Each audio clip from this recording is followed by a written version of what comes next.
आप अपने गले में रुद्राक्ष पहनते हो? हाथ उठाओ जरा, कितने लोगों ने पहने हैं? रखो रखो, पहनना चाहिए। क्यों? किसी पुराण में किसी देवता ने वचन नहीं दिया, किसी देवता ने किसी पुराण में वचन नहीं दिया। केवल एक पुराण है, शिव महापुराण, जिसमें शंकर भगवान पार्वती को वचन दे रहे हैं।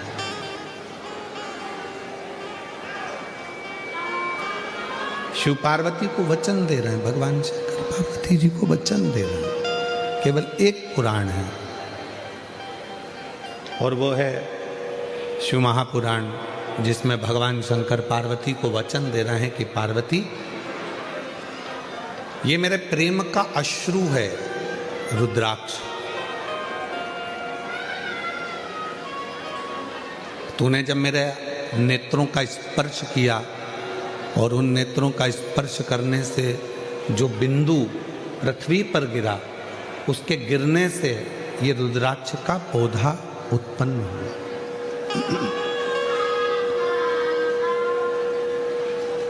रुद्राक्ष का पौधा उत्पन्न हुआ, ये मेरे प्रेम का प्रतीक है।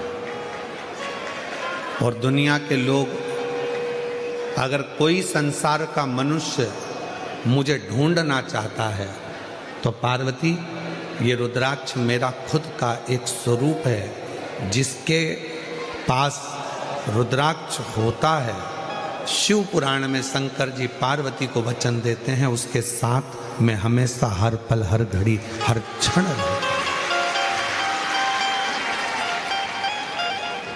ऐसा कोई पल नहीं जाता, ऐसा कोई क्षण नहीं जाता, ऐसी कोई घड़ी नहीं जाती जिस समय पर मैं उससे दूर हो जाऊं।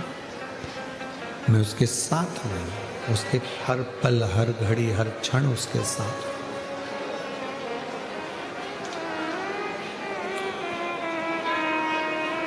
एक क्षण भी मैं उसका खाली नहीं जाने देता, हर क्षण में उसके साथ में। इसलिए शिव महापुराण की कथा कहती है कि अपने गले में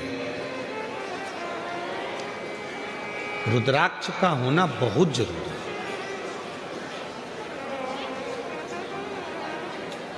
जितने ब्लड प्रेशर वाले होते हैं, जितने शुगर वाले होते हैं, काशी में IIT ने इस पर शोध किया है। छोटू भाई, रुद्राक्ष पर IIT शोध करी है, बड़े बड़े साइंटिस्ट इस पर शोध करें कि रुद्राक्ष के फल में, रुद्राक्ष में एक ऊर्जा, एक तत्व अलग से होता है, जो तन पर आने के बाद हमारे ब्लड प्रेशर को और हमारी शुगर का लेवल बराबर कर देता है।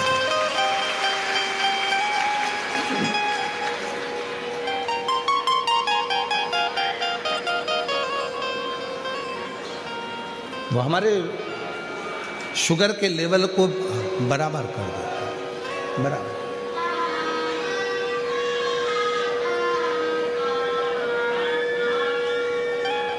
वो साधारण नहीं है। जैसे बेलपत्र का वृक्ष साधारण नहीं होता, दुनिया में कोई वृक्ष ऐसा नहीं है जिसका फल सूखने के बाद वापिस हरा भरा हो जाए।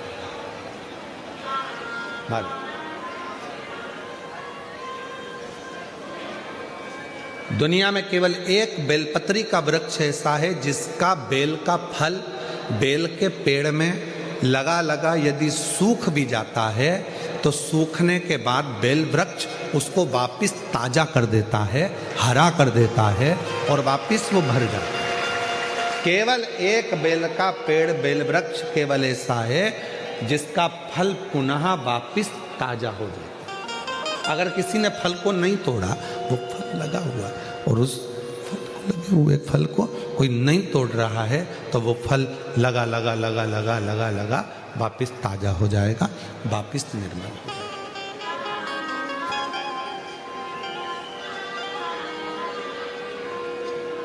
रुद्राक्ष के 4 स्वरूप हैं। सफेद, लाल, पीला और श्याम।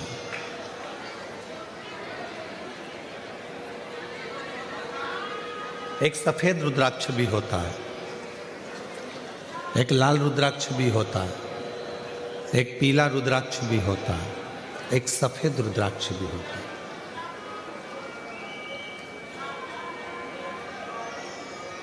बाबा जी, एक कमल रुद्राक्ष भी होता है, एक शालिग्राम रुद्राक्ष भी होता है। वो शालिग्राम की आकृति का होता है। एक कमल रुद्राक्ष होता है, वो कमल की तरह खिला होता है, उसके अंदर भी रुद्राक्ष होता है और पत्तियां उसकी निकली होती है बाबा जी। और जितने रुद्राक्ष होते हैं, एक मुखी से लेकर 14 मुखी तक शिव पुराण में वर्णन है, और एक मुखी से 21 मुखी तक स्कंद पुराण में वर्णन है। स्कंद पुराण में सारे रुद्राक्षों में, मान लो एक मुखी रुद्राक्ष आपको मिल गया, बाबा की कृपा है। अगर असली मिल गया तो ये शिव कृपा है, शंकर की करुणा, शिव की दया।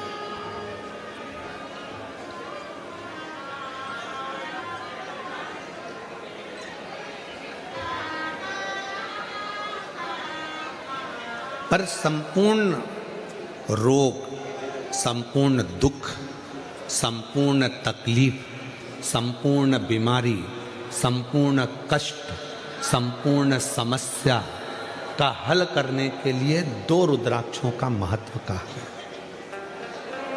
बहुत सालों के बाद ये बात निकली है व्यासपीठ से। हो सकता है आप लोगों के भाग्य होंगे, सूरत वासियों के, तो ये कथा में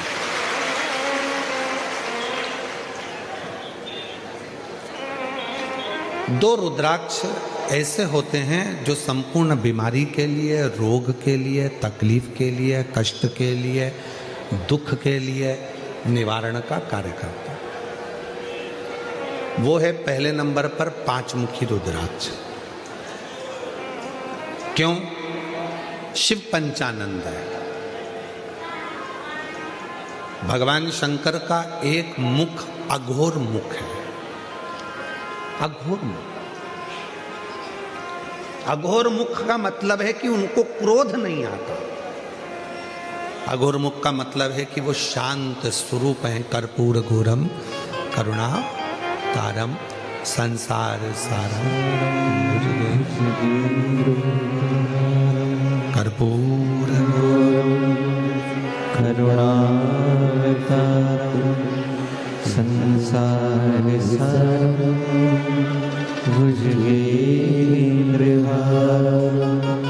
सदा हृदयारविंदे भवं भवानी सहितं नमामि। जैसे आरती होने के बाद में कर्पूर गौरम जब हम गाते हैं और उसमें कपूर को अग्नि में डालते हैं, कपूर को अग्नि में दिया जाता है। आपको सबको कथा में हमने पहले भी वर्णन किया कि कपूर किसका प्रतीक है। जो आरती के बाद में कपूर लगाया जाता है वो किसका प्रतीक है? यदि आपने पूर्व में शिव पुराणों को सुना होगा तो उसमें हमने वर्णन किया है। पूर्व में अश्वमेध यज्ञ होते थे। अश्वमेध यज्ञ का जो अश्व होता था वो पूरा दिग्विजय करने जाता था। फिर वो अश्व आता था और उस अश्व को अग्नि की साक्षी में दिया जाता था। अब आज का व्यक्ति तो इतने सारे अश्वमेध यज्ञ नहीं कर सकता। आज के व्यक्ति के पास टाइम भी नहीं है, तो वो यज्ञ भी बड़ी मुश्किल से कर पाता है, हवन में भी बड़ी मुश्किल से बैठ पाता है। अश्वमेध यज्ञ का पुण्य कैसे प्राप्त हो? तो भगवान राम जी ने अपने गुरु विश्वामित्र जी से ये पूछा था कि हमें, वशिष्ठ बाबा से पूछा था कि हमें अश्वमेध यज्ञ का फल रोज प्राप्त हो। हम अश्वमेध यज्ञ तो एक ही बार करें, पर उसका फल रोज प्राप्त हो, उसके लिए क्या करना चाहिए? तो वशिष्ठ बाबा ने, विश्वामित्र जी ने उस अश्वमेध यज्ञ के अश्व को कपूर बना दिया और उस यज्ञ कुंड में छोड़ा। तो कहा वशिष्ठ बाबा ने और विश्वामित्र जी ने, जब संसार का मनुष्य अपने घर में नित्य आरती करता है, विशेष आरती में जब कपूर की आरती करेगा तो उसको अश्वमेध यज्ञ का फल उसी क्षण प्राप्त होगा। अश्वमेध यज्ञ का फल प्राप्त करने के लिए हम रोज आरती के बाद थोड़ा सा कपूर लगा देते हैं और हम बड़े प्रेम से गाते हैं कर्पूर गौरम करुणा। वो अश्वमेध यज्ञ का फल।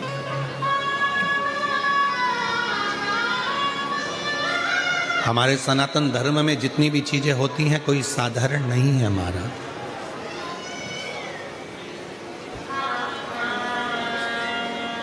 हमारे सनातन धर्म में जितनी भी चीजें हैं, हाथ में अगर हम मोली बांध रहे हैं, लाल लच्छा बांध रहे हैं, नाड़ा बांध रहे हैं, वो लाल पीला धागा बांध रहे हैं, क्यों बांधते हैं? किस लिए बांधा जाता है? उसको बांधने का केवल एक कारण होता है कि हम किसी दूसरे के बंधन में ना पड़ जाए, तो वो बंधन बांधा जाता है।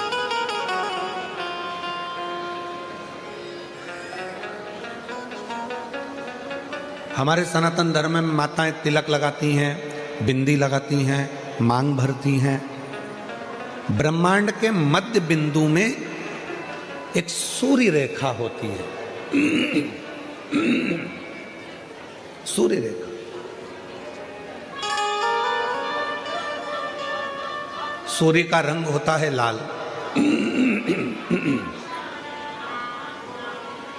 और सूर्य का रंग लाल होता है।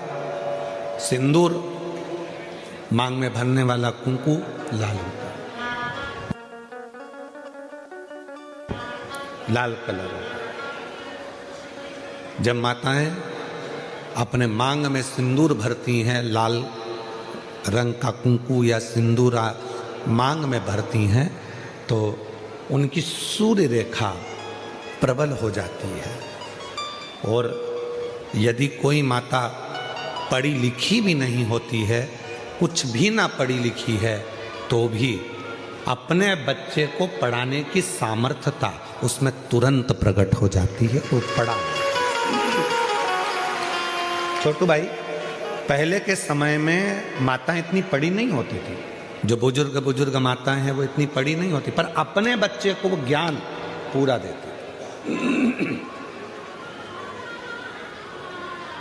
अपने बच्चे को विद्वत्ता पूरी देते थे, विद्वत्ता ज्ञान पूरा देते।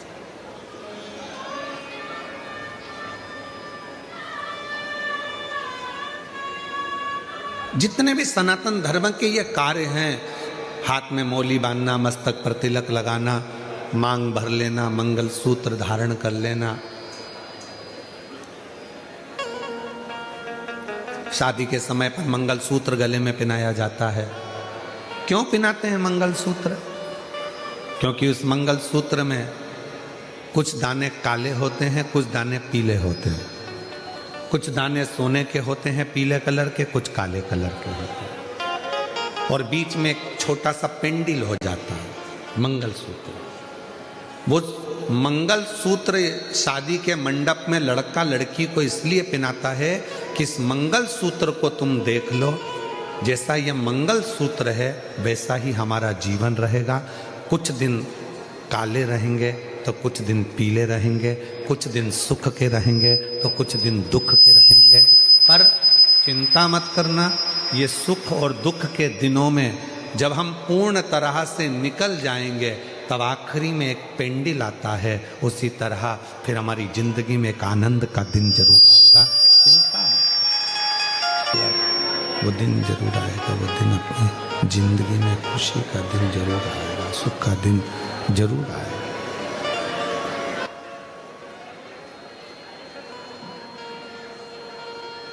मंगलसूत्र हमें प्रेरणा दे रहा है। सुख और दुख आएंगे, जिंदगी है। कभी भी याद रखना, कोई महाराज तुमको मिल जाए और कह दे कि मैं तुम्हारी जिंदगी में दुख नहीं आने दूंगा, समझ लेना पक्का बेवकूफ बना रहा। तुमसे पैसे कमाना होंगे इसलिए वो कह रहा है कि तुम्हारी जिंदगी में दुख नहीं आने दो। भगवान राम जी की जिंदगी में दुख आया, इतने बड़े बड़े गुरु जी उनके थे, भगवान कृष्ण की जिंदगी में दुख आया, इतने बड़े बड़े गुरुजी उनकी जिंदगी में थे। मां जानकी के पिताजी के यहां इतने बड़े बड़े गुरुजी थे, तो भी मां जानकी की जिंदगी में दुख आया। तो कोई तुमसे कह दे कि मैं तुम्हारे जीवन में कभी तुम्हें दुख नहीं आने दूंगा, मैं तुम्हें ऐसी विद्या बता दूंगा कि तुम्हें तकलीफ नहीं आएगी, या मैं तुम्हारे को कहीं से गड़ा हुआ धन निकाल कर दे दूंगा, या मैं तुम्हारे लिए कोई ऐसा जादू फादू कर दूंगा, कहने में मत आना। आजकल बेवकूफ बनाने वाले बहुत घूम रहे हैं, इनके कहने में मत। अपना दुख अपने को काटना।